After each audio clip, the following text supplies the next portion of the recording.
Rutas de un judío llamado Jesús. Geolocalizaciones y recorrido por las rutas y lugares relacionados con la vida de Jesús de Nazaret, su familia y los apóstoles. Etapa 2 en nuevo Story Map. Desde la entrada a Jerusalén, pasión, muerte, resurrección y ascensión de Jesús. En este episodio, rutas de la entrada triunfal a Jerusalén. Episodio 5.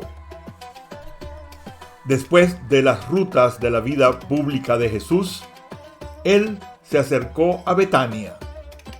Según lo narrado en Mateo 21, del 1 al 3, cuando se acercaban a Jerusalén y llegaron a Betfagé, junto al Monte de los Olivos, Jesús envió a 2 discípulos con esta instrucción: vayan al pueblo que está enfrente, allí encontrarán una asna atada y un pollino con ella.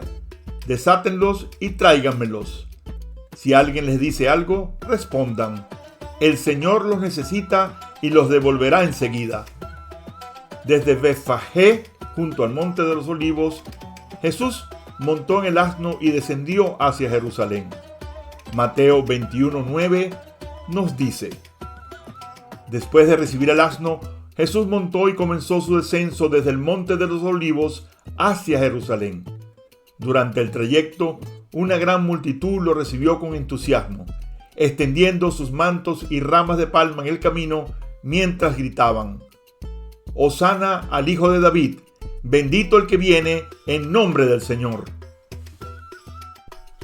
Jesús y la multitud atravesaron el valle de Cedrón, entre el Monte de los Olivos y la ciudad de Jerusalén, la cual era considerada la ruta tradicional de entrada que se asocia con el camino que conecta al Monte de los Olivos con el viejo Jerusalén. En este recorrido se encuentra la iglesia del Padre Nuestro, y según la tradición, y Mateo 6, Lucas 11, es donde Jesús enseñó a sus discípulos la oración del Padre Nuestro. El Padre Nuestro se encuentra en los evangelios de Mateo y Lucas, y esta es la versión más comúnmente utilizada hoy en día. Padre nuestro que estás en el cielo, santificado sea tu nombre. Venga a nosotros tu reino. Hágase tu voluntad en la tierra como en el cielo. Danos hoy nuestro pan de cada día. Perdona nuestras ofensas, como también nosotros perdonamos a los que nos ofenden. No nos dejes caer en la tentación y líbranos del mal. Amén. La iglesia del Dominus Flevit, cuyo nombre en latín significa el Señor lloró, es un sitio sagrado ubicado en la ladera occidental del Monte de los Olivos.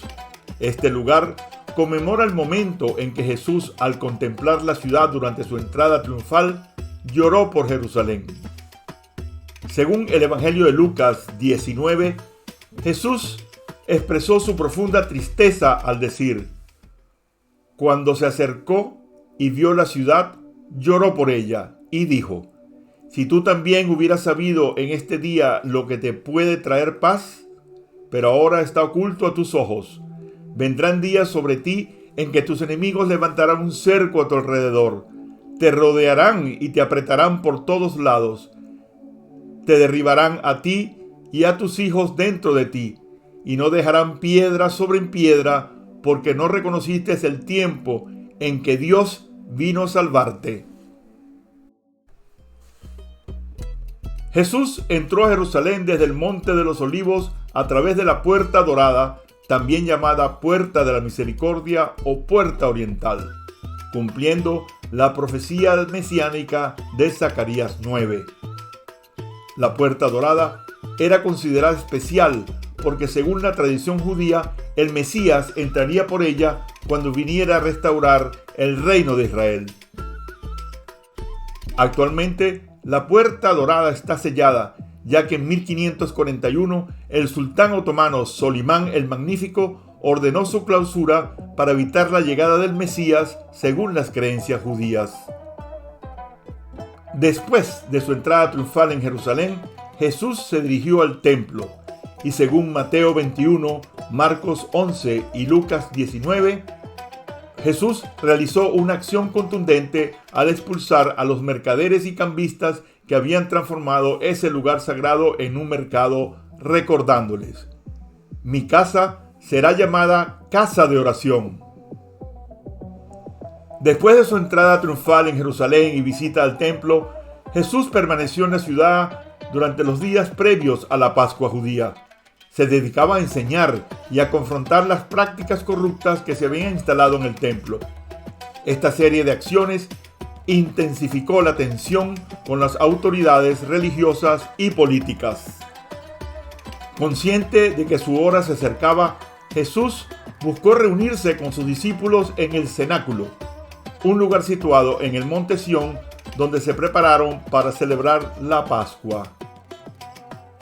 Los evangelios narran que antes de la cena, Jesús envió a Pedro y Juan a preparar todo lo necesario para la celebración de la Pascua. Les dio instrucciones precisas para encontrar el lugar, según Lucas 22. Cuando entren en la ciudad, les saldrá al encuentro un hombre que lleva un cántaro de agua. Síganlo hasta la casa donde entre y digan al dueño de la casa: el maestro dice, ¿dónde está la sala en la que voy a comer la Pascua con mis discípulos? Él le mostrará en la planta alta una sala grande y arreglada. Preparen allí la cena. Jesús, que ya tenía plena conciencia de lo que estaba por venir, anticipa los horrores de la crucifixión y se despide de manera simbólica de todos, incluida su madre. Según la meditación que Luisa Picarreta presenta, en ese momento Jesús sentía una profunda tristeza por la incredulidad de muchos, incluso de sus apóstoles, y se prepara para el dolor que está por experimentar. Fue en esta reunión, en la noche de la Pascua, que tuvo lugar la última cena, en la que Jesús instituyó la Eucaristía y compartió momentos de enseñanza y despedida con sus discípulos, anticipando los acontecimientos de su pasión. La ruta de la pasión y muerte de Jesús, la vía dolorosa y las 24 horas de su pasión continúan en el episodio 6 de las rutas de un judío llamado Jesús.